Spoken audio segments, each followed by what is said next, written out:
My name is Grace, and for years I believed I had the perfect life. If someone had told me that the man I adored, the father of my three beautiful children, was hiding a secret so massive it would shatter everything I thought I knew about love and trust, I would have laughed in their face. But life has a way of teaching lessons you never forget. And the lesson I learned nearly destroyed me, until I turned the tables and destroyed him instead. If you've ever been betrayed by someone you trusted with all your heart, please stay with me until the very end of my story. And if you can relate to my pain, don't forget to like this video, subscribe, and share your thoughts in the comments. Your words mean more than you know. It all started on a rainy evening, the kind where the clouds hang low and the world feels heavy. I was standing by the kitchen window stirring a pot of stew for dinner while my children, Daniel, who was 12, Emily, who was 8, and little Noah, just 5, played noisily in the living room. The smell of spices filled the house, and despite the chaos of toys scattered everywhere, there was a certain warmth, a sense of home that always made me smile. I glanced at the clock. It was almost 8 p.m., and my husband, Michael, was late. Again. Michael was everything I once dreamed of in a man. Tall, broad-shouldered, and undeniably handsome, with a deep voice that could command a room and a smile that made my heart flutter. He was 45, but he carried himself with the confidence and energy of someone 10 years younger. When we first met, he was charming, ambitious, and so attentive that I felt like the luckiest woman alive. But lately, something had shifted. He had become distant, distracted, his phone always glued to his hand. Business trips seemed to pop up every other week, and while I tried to be the supportive wife, a quiet unease has started gnawing at me. I told myself I was just being paranoid. After all, Michael was a successful businessman who worked tirelessly to provide for our family. I was a stay-at-home mom, devoted to our children and home. It was easy to dismiss my worries as a result of too many long, lonely nights. The front door finally opened and Michael stepped in, shaking off raindrops from his black overcoat. "Hey, honey," he said, flashing me that disarming smile I'd fallen in love with years ago. "You're late," I replied, trying to keep my tone neutral. "Traffic was a nightmare," he said smoothly, hanging up his coat. "Big deal closed today. Had to stay late to finalize everything." I nodded and forced a smile. "Dinner's ready." As we ate, Michael was unusually quiet. I watched him closely, noticing how his eyes kept darting to his phone whenever it buzzed. He would glance at the screen, then flip it face down. My heart sunk. A small voice inside me whispered that something wasn't right. "Michael," I said softly, "is everything okay at work? You seem stressed lately." He looked up, his expression carefully neutral. "Just a lot going on, Grace. You don't need to worry about it." "I'm your wife. If something's wrong, I want to know." He reached across the table, taking my hand. His grip was warm, reassuring. "I promise everything is fine. You just focus on the kids and the house, okay?" His words stung more than they should have. I wasn't just some bystander in his life, yet he spoke as if my world revolved around his schedule and his needs. I bit back my frustration and nodded, but deep down, the unease grew stronger. That night, as Michael showered, his phone buzzed on the nightstand. I stared at it, my pulse racing. A part of me wanted to grab it and see who was messaging him so late. But another part, the part that still trusted him, told me to leave it alone. In the end, I turned away, telling myself that snooping would only breed problems. If only I'd listened to my instincts that night, maybe things wouldn't have spiraled so far out of control. The weeks that followed were a blur of subtle changes. Michael began leaving earlier in the mornings and coming home later at night. When he was home, he seemed distant, often buried in work calls or scrolling through his phone with a faint, secretive smile. One Saturday afternoon, while he was supposedly at a business meeting, I decided to do some cleaning in his home office. It was a space I rarely entered, but the kids had scattered their toys everywhere, and I wanted to tidy up before Michael got back. As I dusted his desk, I noticed a sleek black leather folder tucked beneath a stack of files. Curiosity got the better of me. I opened it, and my breath caught. Inside were documents I didn't understand at first. Account numbers, wire transfers, bank statements, and one line that made my stomach drop. $10 million. I blinked, certain I was misreading it. $10 million? That couldn't be right. Michael was successful, yes, but our lifestyle was comfortable, not extravagant. We had a nice house, reliable cars, and savings for the kids' college funds, but nothing close to that amount of money. My hands trembled as I flipped through the papers. The statements were from an offshore bank account, one I'd never heard of. Why would Michael have an account like this? And why had he never told me about it? My mind raced. A million possibilities flooded my head. Was he hiding money for business reasons? Was he in trouble, or was he planning to leave me and start a new life somewhere else? I shoved the folder back into place just as I heard the front door open. My heart pounded as Michael's steps echoed down the hallway. I forced myself to stay calm, pretending to organize the kids' toys. "Hey," he said, appearing in the doorway. "What are you doing in here?" "Just cleaning up," I replied, keeping my voice light. "The kids left their stuff everywhere." He nodded, his eyes sweeping over the room before settling on me. "You know I like to keep my office private." "I wasn't snooping," I said quickly, though guilt burned my cheeks. "Just trying to help." Michael's gaze lingered on me for a moment too long, and then he smiled. "I appreciate it, Grace. Really. But next time, just leave it to me, okay?" I nodded, my heart still hammering. That night, as I lay beside him, in bed, staring at the ceiling, I knew one thing for certain. Michael was hiding something big, and I needed to find out what it was. For the next few weeks, I became an actress in my own home. I smiled, cooked his favorite meals, laughed at his jokes, but inside I was a storm of anger and suspicion. Every time he left for a business trip, I took careful note of his schedule. I tracked his calls when I could, though he was careful to delete messages and clear his history. My breaking point came one Friday evening. Michael had just left for another late-night meeting when my best friend Linda stopped by for a visit. Linda and I had been inseparable since college. She was blunt, fiercely loyal, and always saw through my attempts to hide my feelings. "What's going on with you?" she asked, plopping down on the couch beside me. "You've been distracted for weeks." I hesitated, then blurted everything. The distant behavior, the secret phone calls, the offshore account. Linda's eyes widened. "Grace, that's huge. $10 million and he didn't tell you?" "I don't understand it," I whispered, my hands twisting in my lap. "Why would he keep something like that from me? We've been married for 14 years, Linda. We have 3 kids. I've stood by him through everything." Linda's expression hardens. "Sounds like he's planning something. Maybe something that doesn't include you." Her words sliced through me like a knife. "You think he's leaving me?"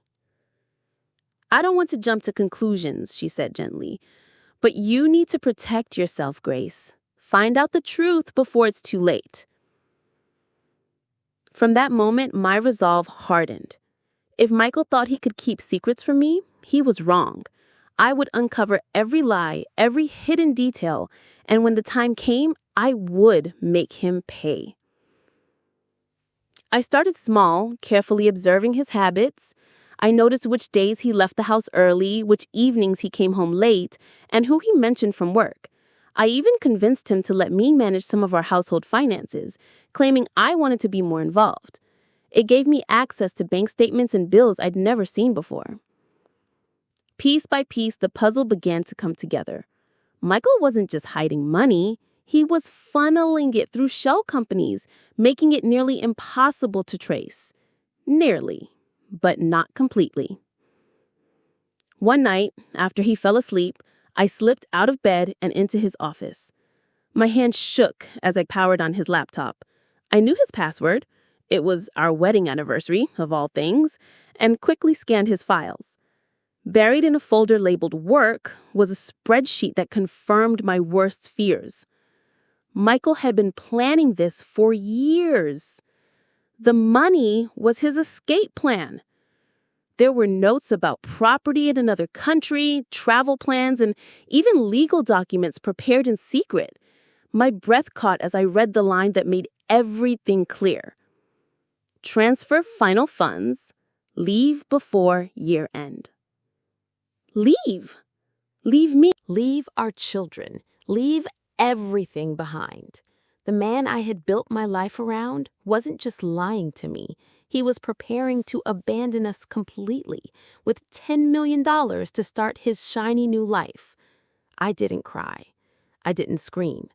I just stood there in the dark, staring at the screen, while a cold, sharp clarity settled over me. If Michael wanted to play games, then fine, I would play too. But unlike him, I would win.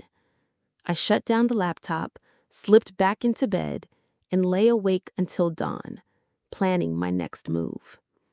For years, I had been the devoted wife, the caretaker, the woman who kept our home running smoothly while Michael built his empire. He thought I was blind, naive. He thought I needed him. He was wrong. So wrong. If you've ever had to outsmart someone who betrayed you, you know the quiet power of planning in secret. I couldn't act impulsively, no matter how much my heart ached. Michael was clever and meticulous. If he even suspected I was onto him, he would disappear before I had a chance to stop him. For weeks, I played the role of the perfect wife. I cooked his favorite meals, laughed at his stories, and even initiated intimacy, making him believe everything was normal. Meanwhile, I gathered evidence, copies of documents, photos of files, recordings of conversations. And slowly, a plan began to take shape. When the moment came, Michael wouldn't just lose his money. He would lose everything. Everything. The morning after my discovery, I woke up before Michael and went through the motions of making breakfast, like nothing had happened. My body moved automatically, cracking eggs into a pan, slicing bread, pouring juice for the kids. But my mind was miles away, turning over every detail of the plan I was forming. Michael walked into the kitchen, looking rested and self-satisfied. He kissed my cheek lightly, as though he hadn't spent the past few months plotting to abandon me and our children. "Morning, sweetheart," he said casually. "Morning," I replied, keeping my tone soft, warm. The performance had begun. As he sat down at the table and scrolled through his phone, I studied him closely. His handsome face, his confident posture, it all looked so normal, so familiar. But now I knew what lay beneath that polished surface. Deception, greed, betrayal. It was almost surreal, like I was looking at a stranger wearing my husband's skin. The kids bounded into the kitchen, breaking my train of thought. "Daddy!" Noah squealed, climbing onto Michael's lap. "Hey, buddy, how's my little man today?" For a moment, my heart clenched. Michael was a good father to the kids. Or at least he had been. The idea that he could leave them, that he could look at their smiling faces and still plan to disappear, it made my stomach twist. As I watched him laugh with Noah, I silently vowed that he would never get the chance to hurt them like that. He thought he was the puppet master, pulling all the strings. But soon, he would learn what it felt like to be the one controlled. Step 1 of my plan was to secure my own position. If Michael vanished tomorrow, he could leave me and the children with nothing. I needed to protect myself legally and financially before I made my move. That meant finding a lawyer, quietly. One afternoon, when Michael was at work and the kids were at school, I met with Linda at our favorite coffee shop. I told her everything I had discovered, my voice low and trembling as I described the offshore accounts, the hidden documents, the plan to leave. "This is insane," Linda said, gripping my hands across the table. "You need to get legal help, and fast." "I know," I whispered, "but it has to be someone discreet. If Michael finds out I'm meeting with a lawyer, he'll know I'm onto him." Linda's eyes narrowed thoughtfully. "I think I know just the person. My cousin used a divorce attorney last year when her husband tried to hide assets. She said the woman was like a shark, smart, ruthless, and completely confidential." "Can you give me her number?" I asked. Linda squeezed my hands. "Of course. And Grace, whatever happens, I'm here for you and the kids." Tears pricked my eyes. "Thank you, Linda. I don't know what I would do without you." 2 days later, I met with the attorney, a sharp-eyed woman named Vanessa King. She was in her early 40s with sleek dark hair and a no-nonsense demeanor that immediately put me at ease. After I laid out the situation, Vanessa leaned back in her chair, steepling her fingers. "Grace, you're in a dangerous position. If your husband is hiding that kind of money and planning to leave, you need to act carefully. The good news is you have options." "What kind of options?" I asked, my voice barely above a whisper. "First, we gather proof, hard evidence of the hidden assets and his intent to abandon the marriage. The more documentation you have, the stronger your case will be. Once we have enough, we can file for divorce and petition the court to freeze his assets before he can move them." I swallowed hard. "And if he's already transferred some of the money offshore?" Vanessa's lips curved into a thin smile. "Then we track it. It's not easy, but with the right forensic accountant, we can follow the paper trail. If he thinks he's clever enough to hide $10 million, he hasn't met me." Her confidence was like a lifeline. For the first time since this nightmare began, I felt a glimmer of hope.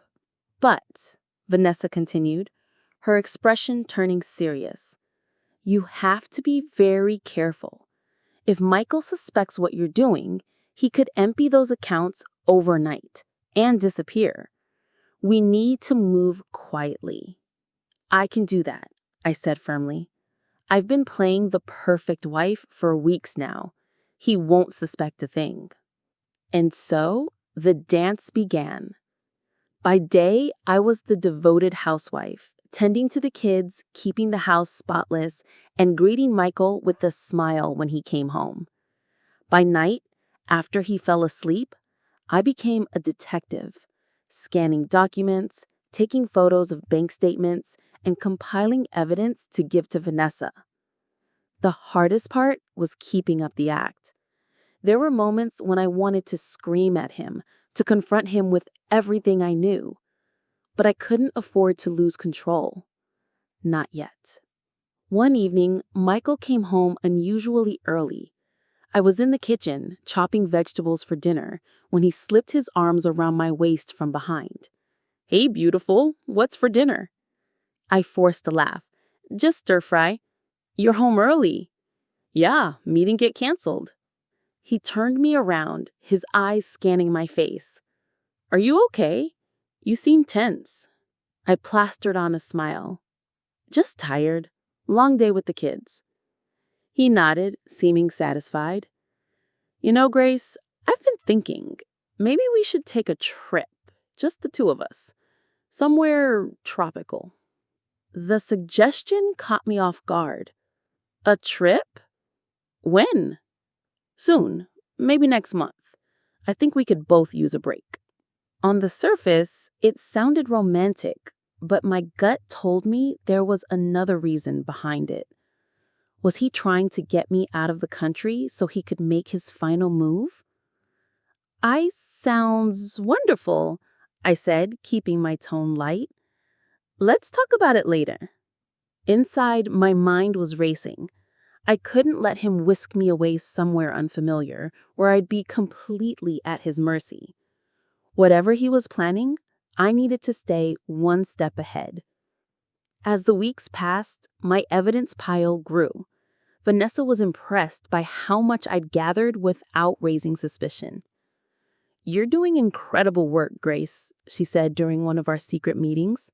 "With this, we can build a case so strong he won't know what hit him." "I just want to protect my kids," I said, my voice breaking. "And you will," Vanessa promised. "But remember, timing is everything. We need to strike at the exact right moment." I nodded, clutching the folder of documents to my chest. Timing. That was the key. Then came the night that nearly unraveled everything. It was late, and I was in Michael's office, carefully photographing a set of transfer receipts. Suddenly, I heard footsteps in the hallway. Panic surged. I had been so careful, so sure he was asleep. "Grace," Michael's voice called, closer now. I shoved the papers back into the drawer and spun around just as he entered the room. "What are you doing in here?" he asked, his tone sharp. My mind raced. Think, Grace, think. "I couldn't sleep," I said, forcing a nervous laugh. "I was looking for the kids' school forms. I thought maybe they got mixed in with your papers." His eyes narrowed. "In my locked desk drawer?" My heart thudded painfully. "Locked? Oh, I didn't realize. Maybe I grabbed the wrong drawer." For a long, tense moment, he just stared at me. Finally, he exhaled and shook his head. "You've been so stressed lately. Maybe you should see someone about that." "Maybe," I said softly, lowering my gaze. "I'm sorry, Michael." He stepped closer and cupping my face in his hands. "Don't apologize. Just trust me, okay?" The irony of his words nearly made me laugh. Trust him? Never again.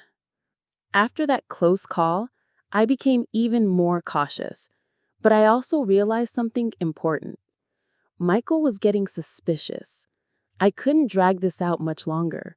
It was time to set the final stage of my plan in motion. Step 2 was about control. If Michael thought he was in charge, he'd let his guard down, so I started subtly feeding his ego, making him believe he was the master manipulator. When he talked about work, I listened intently, asking just the right questions to make him feel brilliant. When he came home late, I greeted him warmly instead of questioning him. I even suggested he take more business trips, knowing that every day he was away gave me more room to maneuver. At the same time, I began shifting our household finances. Small amounts at first, nothing he would notice, a few hundred here, a few hundred there. By the time he realized what was happening, a significant sum would already be in an account only I could access. Vanessa introduced me to a forensic accountant named Peter, who specialized in uncovering hidden assets. Together, they helped me trace Michael's offshore funds and prepare the legal documents to freeze them at the critical moment. "Once we pull the trigger," Peter explained, "he won't be able to touch a cent. It'll all be locked down until the court decides how to divide it. And by then," Vanessa added, "we'll have enough evidence to ensure you and the kids get the majority." I nodded, feeling a surge of determination. Michael thought he was playing a game of chess, but he had no idea that I'd already checkmated him. The final step of my plan came into focus one rainy Thursday evening. Michael announced at dinner that he'd be leaving on an extended business trip the following week. "It's a big deal," he said, his eyes gleaming. "Might take me a couple of weeks to finalize everything." I smiled sweetly. "That's wonderful, Michael. I'm so proud of you." Inside, I was practically vibrating with anticipation. This was it, the perfect opportunity. While he was gone, Vanessa and Peter would file the necessary paperwork to freeze his assets. When he returned, thinking he was on the verge of freedom, he'd find his entire world crumbling. But first, I needed to deliver the final, devastating blow, the one that would leave him not just penniless, but utterly broken. To do that, I had to make him believe he had already won. For the next few days, I poured on the affection. I cooked his favorite meals, surprised him with a weekend getaway, even wrote him a heartfelt letter about how much I loved and appreciated him. The guilt was almost unbearable at times. A part of me still remembered the man I'd fallen in love with, the father of my children. But then I'd think about those documents, about his plan to abandon us, and my resolve would harden. On the night before his trip, we had dinner together after the kids were in bed. Michael opened a bottle of wine, clearly in a celebratory mood. "To us," he said, raising his glass, "and to new beginnings." I clinked my glass against his, forcing a smile. "To us." He had no idea that tomorrow his so-called new beginning would turn into his worst nightmare. When Michael left the next morning, kissing me goodbye with a smug grin, I waited until his car disappeared down the street. Then I called Vanessa. "It's time," I said simply. Within hours, the legal wheels were in motion. Vanessa filed the emergency petition to freeze Michael's assets, while Peter sent notices to every financial institution involved. By the end of the day, Michael's access to his money was completely severed. That evening, I sat on the porch watching the sunset, feeling a strange mix of exhilaration and fear.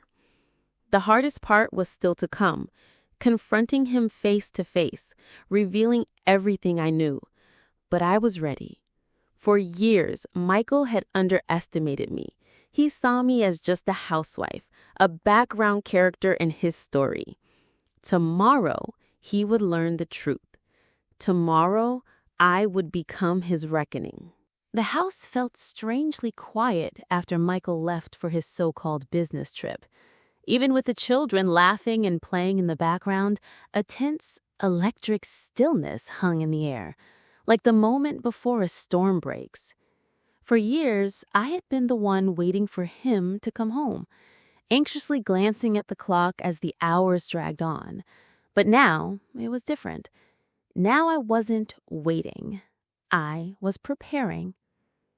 The next 2 weeks passed in a blur of careful, deliberate action. Vanessa kept me updated at every step. Each day brought a new small victory. A bank account frozen here, a shell company exposed there. Piece by piece, Michael's empire was dismantled without him even knowing it. On the third day of his trip, Vanessa called with an update. "Grace, you won't believe this. We've managed to track nearly all the offshore funds. He was clever, but not clever enough." I gripped the phone tightly. "So, when he comes back..." "He'll have nothing," she confirmed. "Not a single dollar he can access. By the time he realizes what's happened, it'll be far too late." A thrill of satisfaction coursed through me. For so long, I'd felt powerless, like my life was at Michael's mercy. But now I was the one holding all the cards. "Thank you, Vanessa," I said, my voice steady. "I couldn't have done this without you."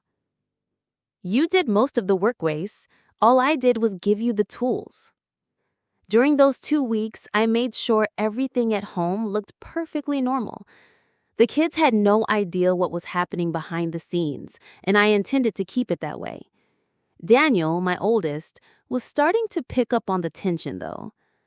"Mom," he said one evening as we sat at the kitchen table doing homework together, "is Dad okay? He's been gone a lot lately." I forced a smile, even as my heart ached. "He's just busy with work, sweetheart. You know how important his business is." "Yeah," he said, frowning, "but he missed my soccer game again." I reached across the table and squeezed his hand. "I know, honey, but I was there, wasn't I?" His face softened a little. "Yeah, you're always there." "Always," I promised, fighting back tears. In that moment, I silently vowed again that my children would never suffer because of Michael's selfishness. I would protect them, even if it meant tearing her father's world apart. On the morning of Michael's return, the air felt heavy with anticipation. I woke early, made breakfast for the kids, and sent them off to school like it was any other day. Then I went upstairs and got dressed with meticulous care. I chose a deep red dress, one Michael had always loved, and styled my hair the way he liked it. My makeup was flawless, my expression calm and serene. I wanted to look perfect when I destroyed him. At exactly 10 a.m., I heard the crunch of tires in the driveway. My heart pounded as Michael's sleek black car pulled up. He stepped out, looking smug and relaxed, completely unaware of what awaited him inside. "Grace," he called, walking up the steps. "I'm home." I met him at the door with a warm smile. "Welcome back, darling." He kissed me on the cheek, then pulled back to study me. "Wow, you look amazing. What's the occasion?" "Oh, nothing special," I said smoothly. "I just wanted to look nice for you." His ego preened at the compliment, exactly as I'd planned. "You always do." He wheeled his suitcase inside and dropped on the couch with a sigh. That trip was exhausting, but worth it. "Big things are coming, Grace. You'll see." "I'm sure they are," I murmured, my lips curving into a private smile. It didn't take long for the first cracks to appear. Michael reached for his phone, scrolling through his banking app. I watched from the kitchen as his brow furrowed, then his eyes whitened. "What the hell?" he muttered, sitting up straighter. He tapped the screen furiously, then tried another app. His face turned red. "Grace," he barked, his voice sharp. "Come here." I glided into the room, my expression of innocent concern. "What's wrong?" "There's a problem with my accounts," he said, his tone clipped. "They're all frozen, every last one of them." "Oh no," I said, feigning shock. "That sounds serious." "Serious?" He shot to his feet, pacing the room like a caged animal. "I can't access a single cent. I need to make calls." He stormed toward his office, slamming the door behind him. For the next hour, I listened as his voice rose and fell, alternating between anger and desperation. At one point, he shouted so loudly that even the neighbors might have heard him. Finally, he emerged, looking pale and shaken. "Grace," he said, his voice hoarse, "something's very wrong. My entire business, it's collapsing. All the accounts are locked down. I don't understand how this happened." I tilted my head, giving him a sympathetic look. "That sounds terrible." He grabbed my shoulders, his eyes wild. "You don't understand. This isn't just about money. Everything I've built, it's gone." "Oh, I understand perfectly," I said, my voice suddenly cold. "Sit down, Michael. We need to talk." He sat, though his body was tense, ready to spring. I remained standing, towering over him for the first time in our marriage. "You've been planning to leave me." "To leave me and the children with nothing. You've been hiding money in offshore accounts, preparing for your shiny new life." His face drained of color. Grace, I...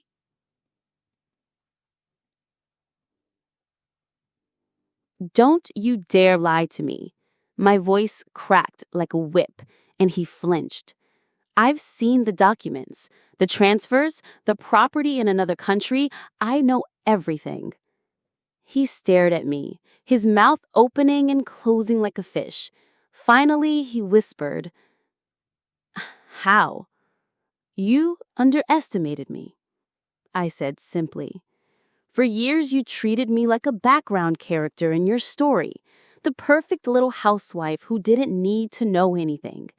But while you were busy plotting, I was watching, learning, gathering evidence." His hands clenched into fists. "Grace, listen to me. I wasn't going to abandon you. This was for us."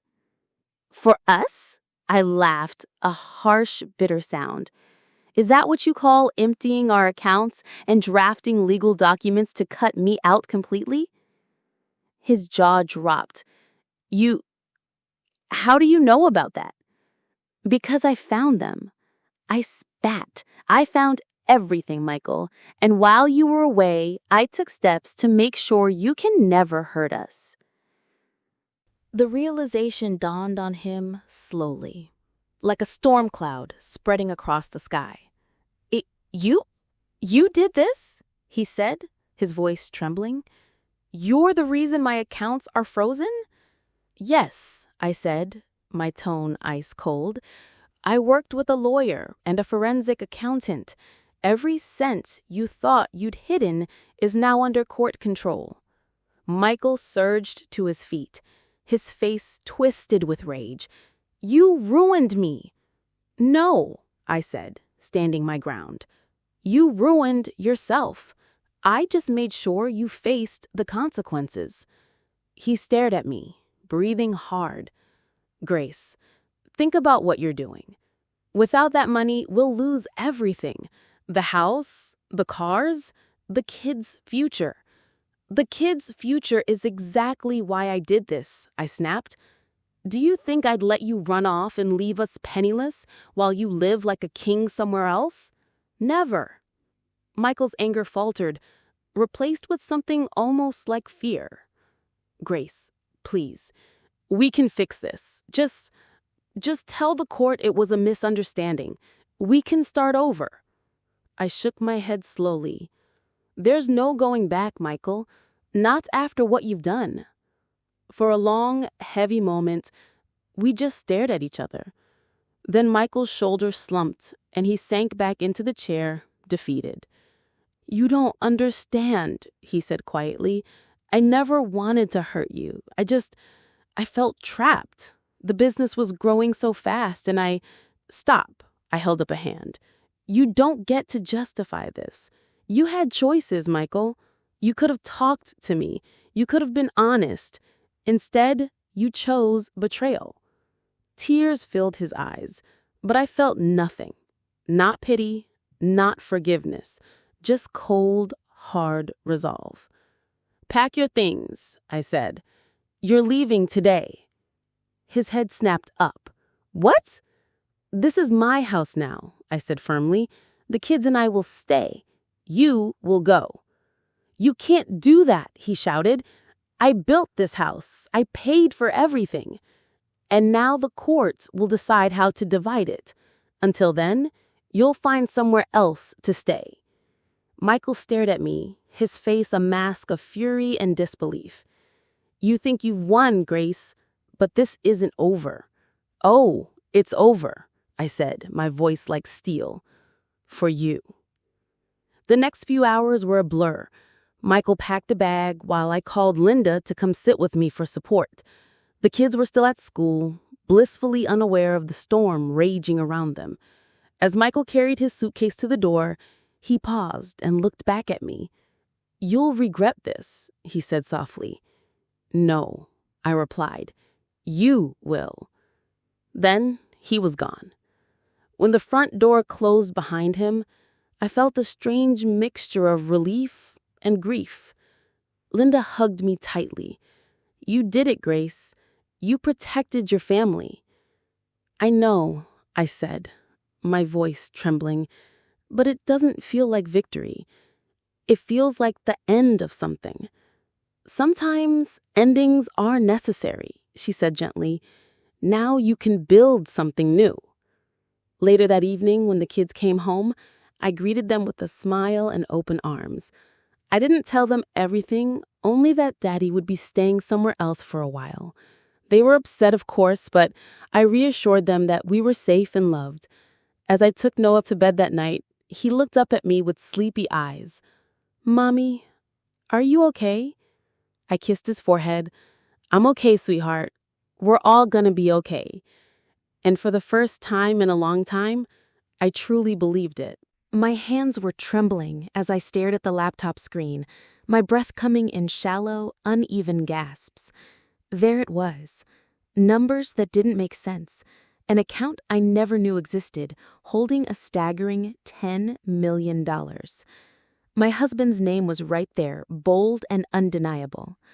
For a moment, my mind went blank, my body frozen in shock, as if the world had tilted on its axis. I blinked, half hoping that I was hallucinating, that maybe it was some strange mistake. But no, it was real. The man I had loved for 15 years, the man I had given my body, soul, and youth to, the father of my 3 beautiful children, the man I had trusted with every fiber of my being, had been hiding $10 million from me. My chest tightened painfully as memories of our life together flooded my mind, each one cutting me like a sharp blade. Late nights when he said he was working, the unexplained business trips, the way he always brushed me off when I asked about our finances, telling me not to worry my pretty little head about money because he had it handled. For so long, I believed him. I closed the laptop slowly, as if shutting it could erase what I had just seen. My hands were clammy, and I wiped them against my dress as tears welled up in my eyes. I forced myself not to cry, not now, not when my children could come running into the room at any moment. I had to be strong. I had to think. If you've ever been blindsided by someone you loved, you know that kind of pain. It feels like your soul has been yanked out of your chest. And if you've ever had your trust shattered, I want you to stay with me until the end of the story. Because what I did next will leave you speechless. And while you're here, don't forget to like this video, subscribe, and share your thoughts in the comments below. Stories like mine are why we must never let betrayal go unpunished. I took a deep breath, trying to quiet the storm raging inside me. I needed to go back to the beginning, to the woman I used to be before all of this. Maybe if I tell you my story from the start, you'll understand how deeply this betrayal cut me and why I did what I did. 15 years ago, I was a young, hopeful 20-year-old woman with big dreams, but no clear plan. I grew up in a small town where everyone knew everyone. My parents weren't rich, but they gave me love and morals, and for me, that was enough. Then I met him, Michael. He was 10 years older than me, tall and strikingly handsome, with sharp cheekbones, warm brown eyes, and a smile that could light up a room. From the very first moment, I was captivated. He was charismatic, confident, and most of all, he saw me. We met at a friend's birthday party. I was standing awkwardly near the punch bowl, clutching a plastic cup, when he walked up to me like something out of a movie. "Are you always this quiet, or are you just avoiding everyone tonight?" he teased, his deep voice laced with humor.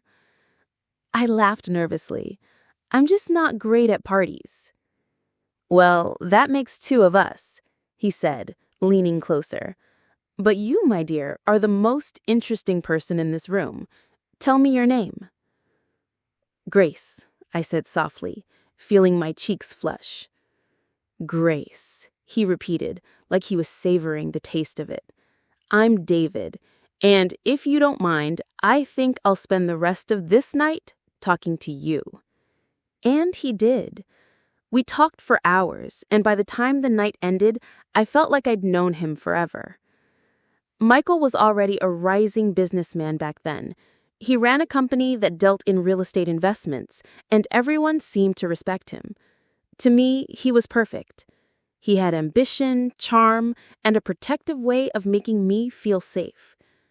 We married 2 years later in a beautiful ceremony surrounded by friends and family. I remember walking down the aisle, tears streaming down my face, believing with all my heart that I was walking toward my happily ever after. For years, life felt like a dream. Michael worked hard and I stayed home raising our 3 kids, Lily, our oldest, now 13, Marcus, 10, and little Grace, who just turned 6. I loved being a mother. I poured everything I had into our family, while Michael provided financially. We had a beautiful home, vacations every summer, and enough money to live comfortably. Or so I thought.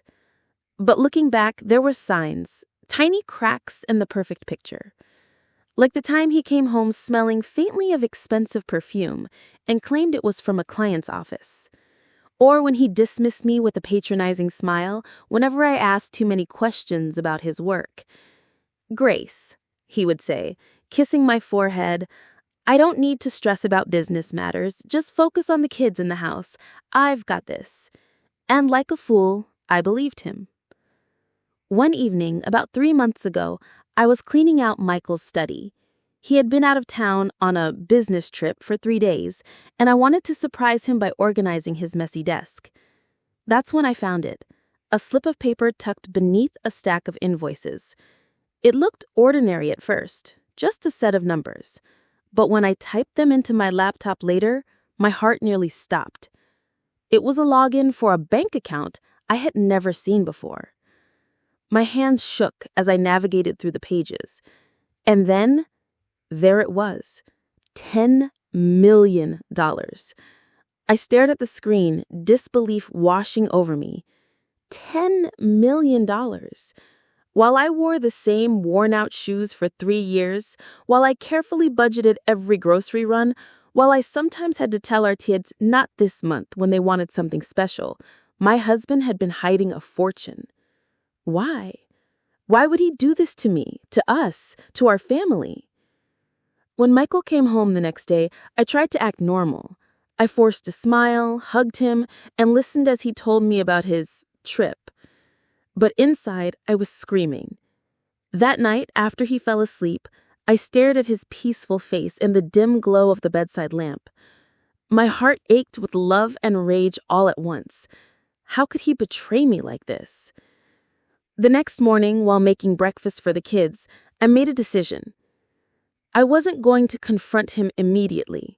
No, that would give him the chance to lie, to manipulate, to cover his tracks. Instead, I would play the role of the perfect wife just as I always had. I would smile, laugh, and love him while secretly unraveling every single thread of his deception. I would take my time, gather evidence, and when the moment was right, I would strike. And when I did, he wouldn't know what hit him. The weeks that followed were excruciating. Every day, I pretended everything was fine. I packed lunches, helped with homework, and kissed Michael goodbye as he went to work. But behind the mask, I was watching him carefully. I started quietly gathering information. I copied documents, took photos of suspicious receipts, and even followed him once when he claimed he was meeting a client. What I found made my blood run cold. Not only did he have the secret account, but he was also funneling money into a separate trust under another woman's name, a woman named Victoria. The pieces clicked together in my mind like a cruel puzzle. Michael wasn't just hiding money from me, he was planning a new life with someone else. I remember standing in the shower that night, the hot water mingling with my tears, feeling like my entire world was collapsing. But grief quickly gave way to determination. If Michael wanted to betray me, he was going to regret it deeply. The next morning, I woke up before dawn, my eyes burning from lack of sleep. I slipped quietly out of bed, careful not to wake Michael, and went downstairs to make coffee. As the rich aroma filled the kitchen, I stared at the steam rising from my cup and silently vowed to myself that I wouldn't let my pain destroy me. No, I would use it to fuel my plan. Over the next few days, I became someone else entirely.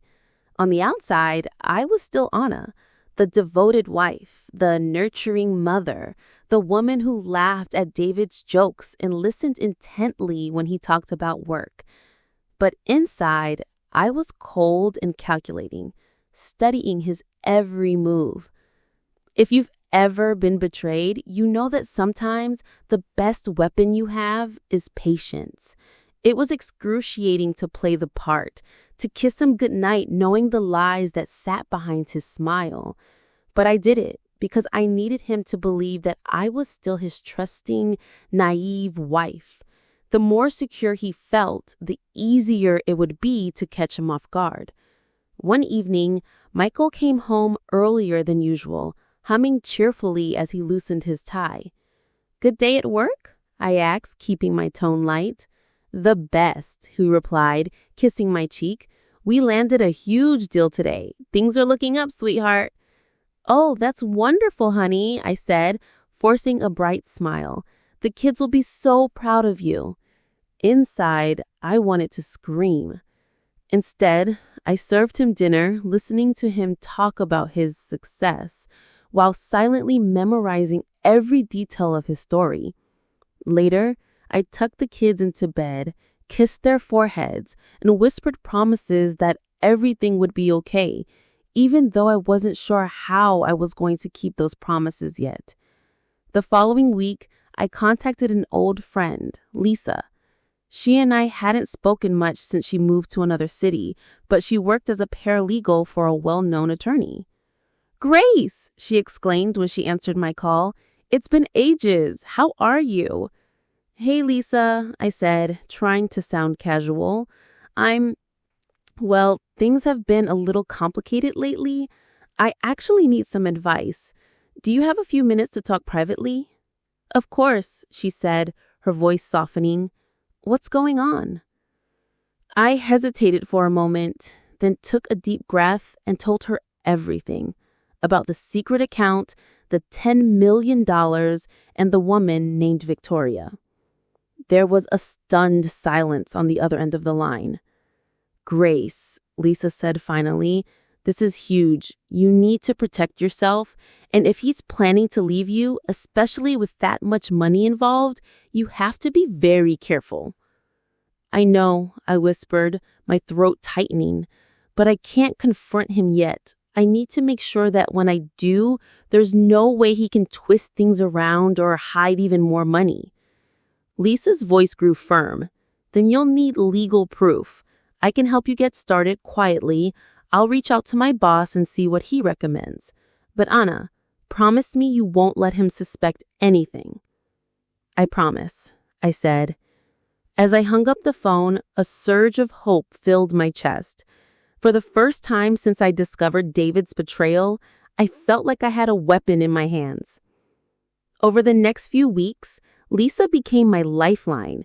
She guided me through the process of quietly gathering financial records, contracts, and any documents that linked David to his secret account and Victoria's trust.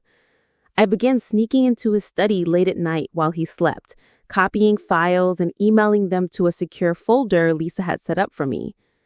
Every click of the mouse felt like a small act of rebellion, a step closer to my freedom.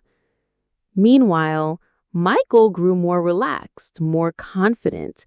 One evening, he even suggested that I take the kids to visit my parents for a week while he handled some important business. My stomach churned, but I smiled sweetly.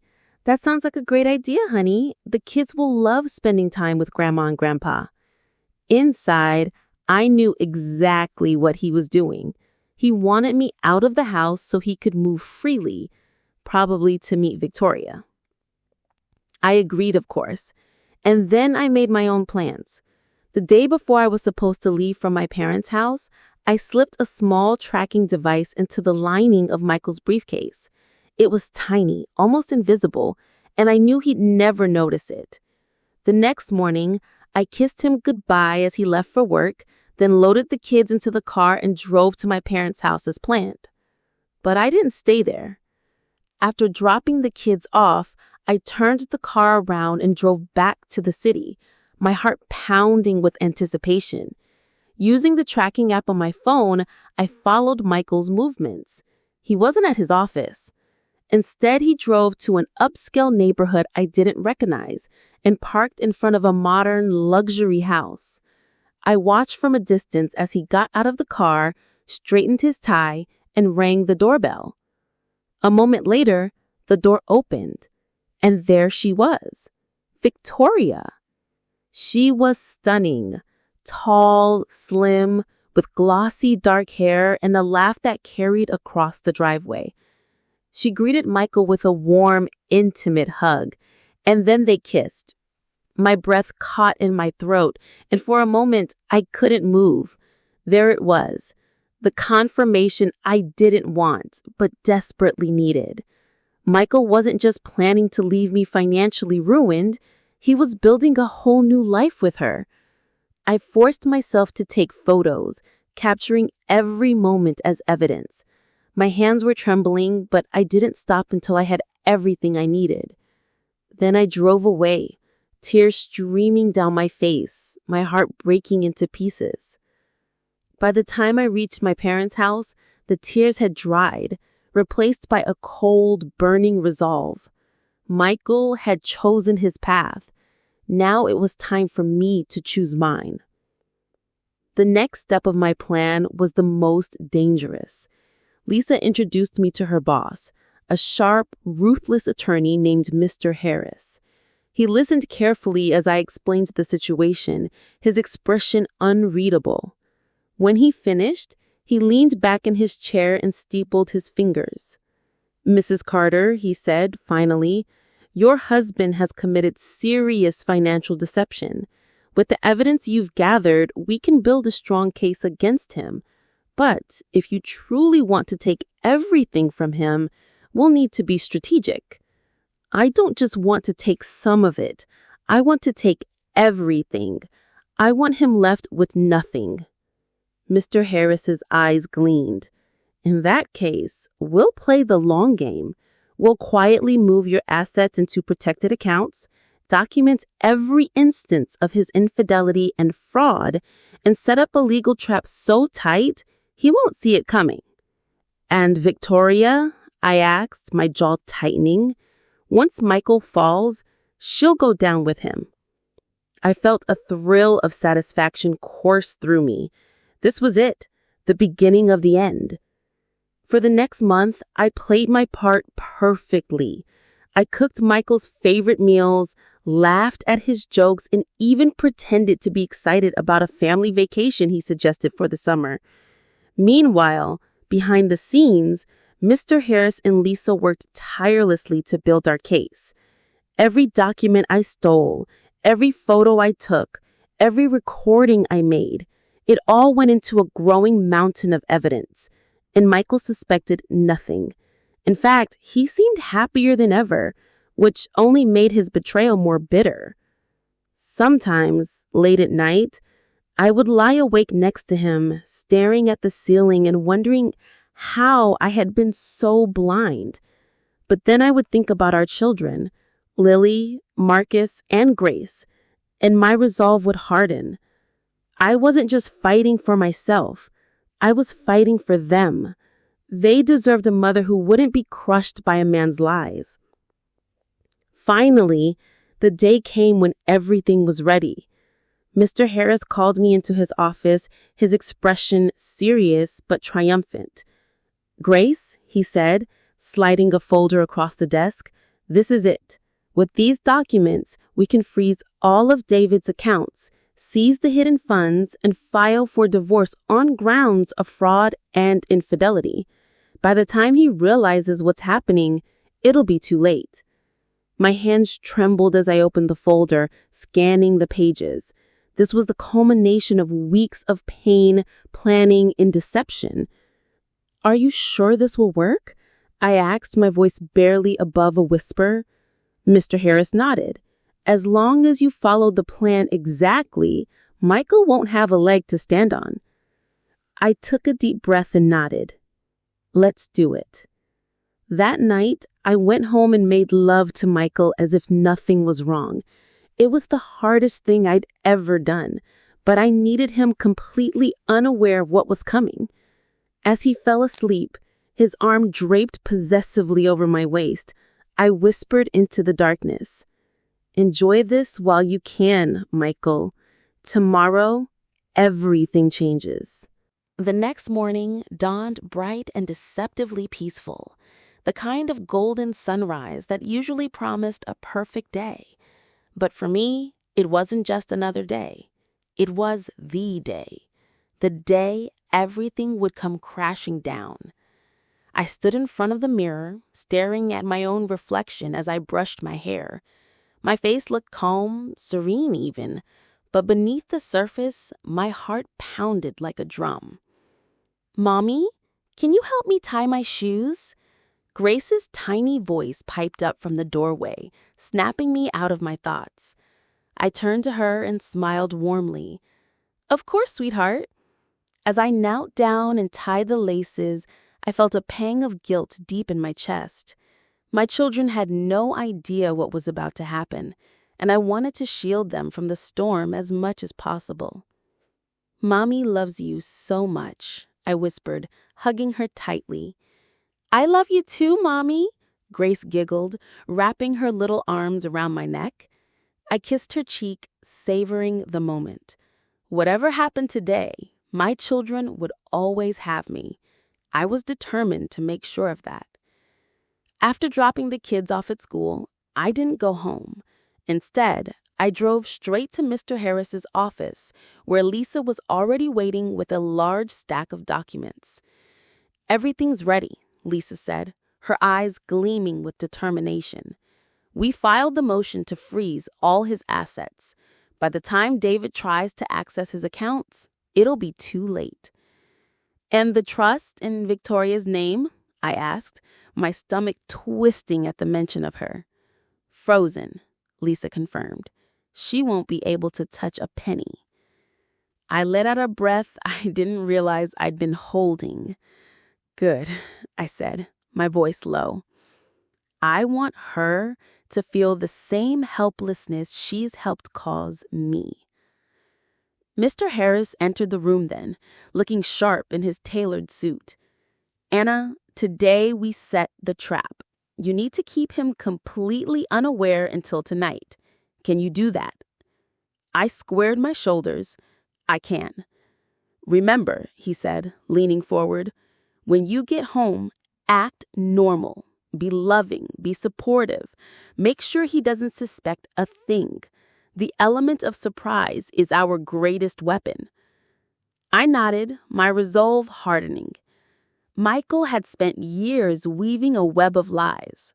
Today, I was going to tear it apart. When I returned home, David was in the kitchen, pouring himself a cup of coffee. He turned and smiled at me, completely unsuspecting. "Hey, beautiful," he said, leaning in to kiss me. "How was your morning?" "It was good," I replied smoothly, kissing him back. "Just running errands." "Glad to hear it," he said, wrapping an arm around my waist. "Listen, I have to head out to meet a client, but I'll be back for dinner. Maybe we can open a bottle of wine tonight, just the two of us." I forced a smile, my mind already racing ahead to what the evening would bring. "That sounds perfect," I said, softly. As he left, I watched him go, my smile fading the moment the door closed. If only he knew what awaited him. The rest of the day passed in a blur. I picked up the kids from school, helped them with homework, and cooked Michael's favorite meal, roast chicken with mashed potatoes and green beans. Every action felt surreal, like I was performing on stage. When Michael walked through the door that evening, the house smelled warm and inviting, just like always. "Wow," he said, inhaling deeply. "Smells amazing in here." "Dinner's almost ready," I said, giving him a quick peck on the cheek. "Go wash up." We ate together as a family, laughing and talking as though nothing was amiss. Michael was relaxed, even cheerful, completely oblivious to the fact that his life was about to implode. After dinner, I tucked the kids into bed, lingering in their rooms a little longer than usual. I kissed each of them goodnight, my throat tightening with emotion. When I finally joined David in the living room, he was pouring wine into 2 glasses.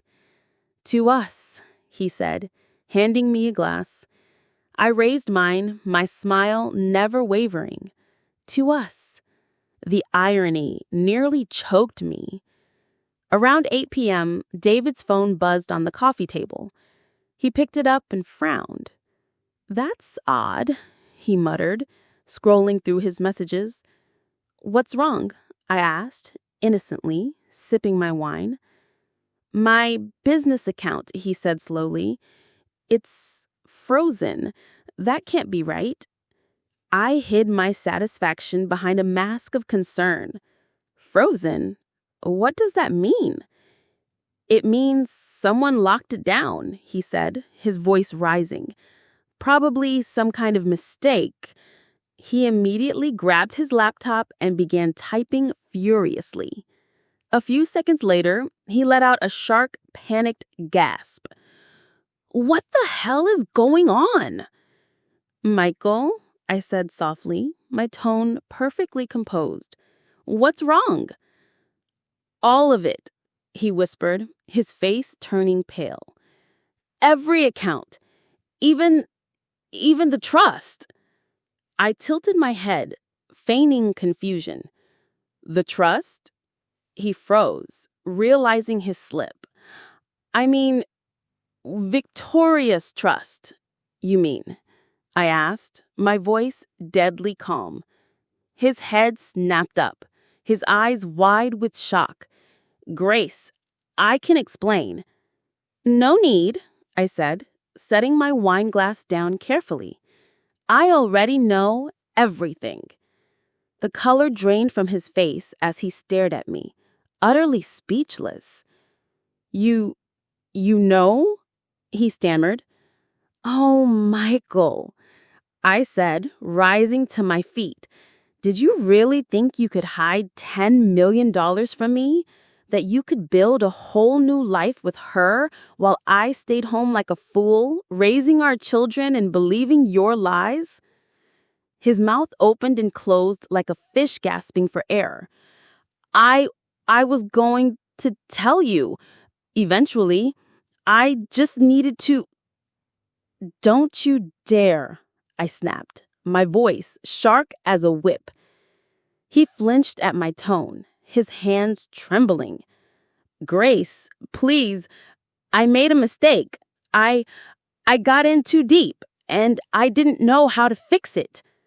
"You didn't want to fix it. You wanted to replace me, replace our family. Was she going to live in my house, sleep in my bed, raise my children?" His face crumpled, and for a brief moment, I saw genuine fear in his eyes. "Grace, please," begged him, reaching for me. "We can work this out. I'll end things with Victoria. I stepped back, my expression cold and unyielding. "It's too late for that." Just then, there was a knock at the door. Michael frowned, confused. Who could that be? "Why don't you find out?" I said calmly, folding my arms. When he opened the door, 2 uniformed officers stood on the porch. "Mr. Michael Carter?" "Yes," Michael said, his voice trembling. "We're investigating you for fraud, embezzlement, and concealment of assets. We need you to come with us." "What?" Michael's voice cracked with panic. "This is a mistake. There's no way." But before he could finish, they were reading his rights and leading him out the door. As he passed me, his eyes were wild with desperation. "Anala, do something, please." I met his gaze coolly. "Good day, Michael."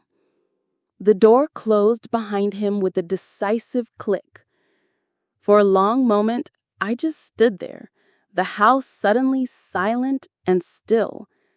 Then I exhaled slowly, my body trembling with adrenaline. It was over.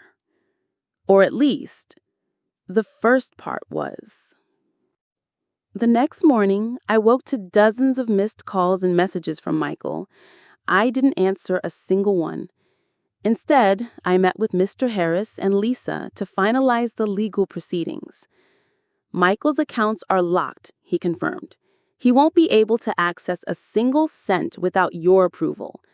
As for the divorce, given the evidence of fraud and infidelity, you'll be awarded full custody of the children and the majority of the assets.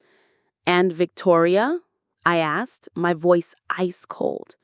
"She's already been served," Lisa said with a smirk. "She'll be dragged into this mess right alongside Michael." I allowed myself a small, satisfied smile. For weeks, I had played the part of the loving wife while secretly dismantling his empire piece by piece. And now, he was the one left powerless, humiliated, and alone. That evening, I visited Michael at the Holding facility where he was awaiting a hearing. When he saw me, his face lit up with desperate hope. "Grace," he cried, rushing to the glass partition. "Thank God you're here. Please, you have to help me. This is all a misunderstanding." I sat down slowly, my expression unreadable. "No, Michael," I said softly. "It's not a misunderstanding. It's justice." His face crumpled. "Please don't do this. Think of the kids. Think of everything we've been through." "I am thinking of the kids," I said firmly. "They deserve better than a father who lies, cheats, and steals. And as for what we've been through, you destroyed that the moment you chose her over me." "Anna, please," he begged, tears streaming down his face. But I simply stood and walked away, leaving him behind. As I drove home, a profound sense of peace washed over me. For the first time in years, I felt free. Michael thought he could control me, deceive me, and discard me. But in the end, I had turned his own game against him and won. When I pulled into the driveway, my children ran out to greet me, their laughter filling the air. I hugged them tightly, whispering, "Mommy's here, and everything is going to be okay." Because it was. For them and for me. And as for Michael, he would never forget the lesson I taught him.